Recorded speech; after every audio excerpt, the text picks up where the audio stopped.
अगर आप या आपके घर का कोई सदस्य सरकारी नौकरी की तैयारी कर रहा है तो ये कहानी आपके लिए बेहद ज़रूरी है। अक्सर हम ये मानते हैं कि अगर किसी ने एग्ज़ाम पास कर लिया है, इंटरव्यू क्लियर कर लिया है और अपॉइंटमेंट लेटर भी मिल गया है तो अब नौकरी पक्की है, लेकिन ऐसा नहीं हुआ। सरकारी और बड़ी संस्थाएं अब आपकी पढ़ाई ही नहीं बल्कि आपकी फाइनेंशियल ईमानदारी की भी जांच कर रही हैं, खासकर आपका सिबिल स्कोर यानी कि आपकी क्रेडिट हिस्ट्री। ये कहानी है पी कार्तिकेयन नाम के एक व्यक्ति की, जिन्होंने मेहनत से एसबीआई यानी भारतीय स्टेट बैंक की नौकरी पाने की सारी परीक्षा पार कर ली, लेकिन फिर भी उन्हें नौकरी नहीं मिली। क्यों? सिर्फ इसलिए क्योंकि उनका सिबिल स्कोर ठीक नहीं था। चलिए, क्या है पूरा मामला, ऐसा क्या हुआ उनके साथ, ये सब कुछ इस वीडियो में मैं आपको बताऊंगी, तो ये वीडियो एंड तक देखना ना भूलें। Hello and welcome to money 9, मैं हूं मीनू शर्मा। शुरू करते हैं कि ये जो मामला है वो शुरू कैसे हुआ और ये क्या मामला है। तो जुलाई 2020 में एसबीआई ने एक विज्ञापन निकाला था जिसमें सीबीओ सर्कल बेस्ड ऑफिसर्स की पोस्ट के लिए आवेदन मांगे गए थे। पी कार्तिकेयन ने भी बाकी लोगों की तरह इस नौकरी के लिए आवेदन किया और उन्होंने लिखित परीक्षा और इंटरव्यू भी पास कर लिया। एसबीआई ने 12 मार्च 2021 को उन्हें अपॉइंटमेंट लेटर भी दे दिया। सोचिए उस दिन उनके घर में कितनी खुशी होगी, लेकिन ठीक एक महीने बाद 9 अप्रैल 2021 को एक झटका लगा। एसबीआई ने उनकी नियुक्ति रद्द कर दी। अब आप सोचेंगे कि आखिर नियुक्ति रद्द क्यों हो गई, तो एसबीआई का कहना है कि कार्तिकेयन की सिबिल जो रिपोर्ट है उसको चेक करने के बाद पता चला कि उनके फाइनेंशियल व्यवहार में गंभीर खामियां हैं। यानी उन्होंने कभी समय पर लोन की ईएमआई नहीं चुकाई या उनके ऊपर कर्ज की कोई पुरानी खराब रिकॉर्डिंग है। बैंक ने साफ कहा कि इस तरह के मामलों में नौकरी नहीं दी जा सकती।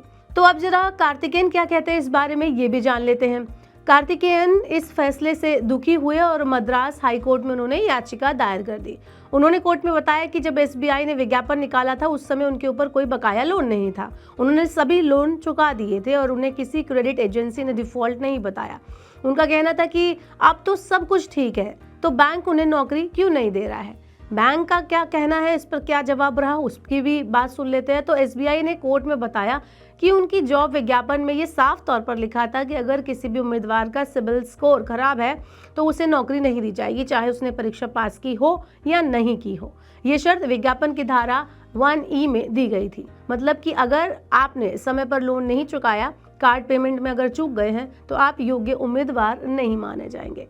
अब कोर्ट का इस पर क्या फैसला रहा ये भी जान लेते हैं। तो जस्टिस एन माला ने फैसला सुनाते हुए कहा कि सिर्फ लोन चुकाना ही काफ़ी नहीं है, लोन की पूरी समय अवधि में आपका रिकॉर्ड साफ होना चाहिए। अगर आपने पहले किसी किस्त को देर से चुकाया है या डिफॉल्ट किया है तो सिबिल रिपोर्ट खराब मानी जाती है। दूसरे पॉइंट में कोर्ट ने कहा कि जब कोई व्यक्ति किसी नौकरी के लिए आवेदन करता है तो उसे उस विज्ञापन की सभी शर्तें स्वीकार करनी पड़ती है, बाद में उन्हें कोर्ट में चुनौती नहीं दी जा सकती। यानी कि कोर्ट ने भी एसबीआई के फैसले को सही माना और कार्तिकेयन की याचिका खारिज कर दी। अब ये पूरा जो मामला मैंने आपको बताया, जो भी वाकया हुआ, कोर्ट ने क्या कहा, कार्तिकेयन ने क्या कहा, इस सब से हमें सीख क्या मिलती है। तो ये मामला हम सभी के लिए एक बड़ा सबक है। अगर आप सरकारी या बैंक की नौकरी चाहते हैं तो केवल पढ़ाई करना ही काफ़ी नहीं है, आपकी वित्तीय ईमानदारी भी अहम है। समय पर लोन की ईएमआई भरें, क्रेडिट कार्ड की पेमेंट मिस ना करें, क्योंकि आपकी छोटी से छोटी लापरवाही फ्यूचर में बड़ी नौकरी का रास्ता भी आपके लिए रोक देगी। आजकल लगभग हर बड़ी कंपनी और बैंक सिबिल स्कोर देख रहे हैं, इसलिए जैसे आप अपना रेज्यूमे संभाल कर रखते हैं वैसे ही अपनी क्रेडिट हिस्ट्री भी संभाल कर और साफ सुथरी रखें।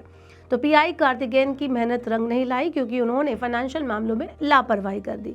अगर आप चाहते हैं कि आपका सपना सरकारी नौकरी पाने का अधूरा ना रह जाए तो आज से ही अपना सिबिल स्कोर ध्यान से रखें।